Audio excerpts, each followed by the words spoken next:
Asian cup নিশ্চিত হওয়ার পর থেকেই 2027 বিশ্বকাপে খেলার স্বপ্ন দেখছেন বাংলাদেশের নারী ফুটবলাররা।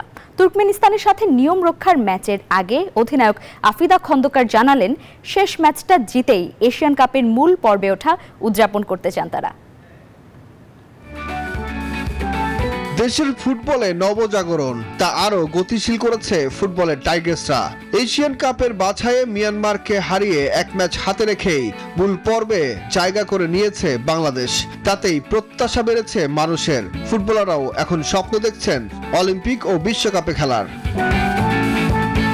নারী দলের অধিনায়ক আফিদা খন্দকার বলছেন, 2026 সালে এশিয়া কাপে 12 দলের মধ্যে সেরা 6 নিশ্চিত করে খেলতে চান 2027 নারী বিশ্বকাপ। দলকে তো আমি দেখতে চাই বিশ্বকাপের মঞ্চে। আমাদের সামনে যেহেতু এই সুযোগটা আসতেছে, আমরা অবশ্যই এই সুযোগটা কাজে লাগানোর চেষ্টা করব। তুর্কমেনিস্তানের সাথে ম্যাচটি নিয়ম রক্ষার হলেও বড় ব্যবধানে জিতে এশিয়ান কাপে জায়গা পাওয়ার উদযাপন করতে চায় বাংলাদেশ। দলের পরিস্থিতি খুবই ভালো, সবাই ফুরফুরে মেজাজে। আমরা ভালোই আজকে ট্রেনিং করলাম। সবাই যেভাবে আমাদেরকে সাপোর্ট করতেছেন ওভাবে সাপোর্ট করবেন, সামনে যেন আমরা আরো এগিয়ে যেতে পারি। সবাই দোয়া করবেন।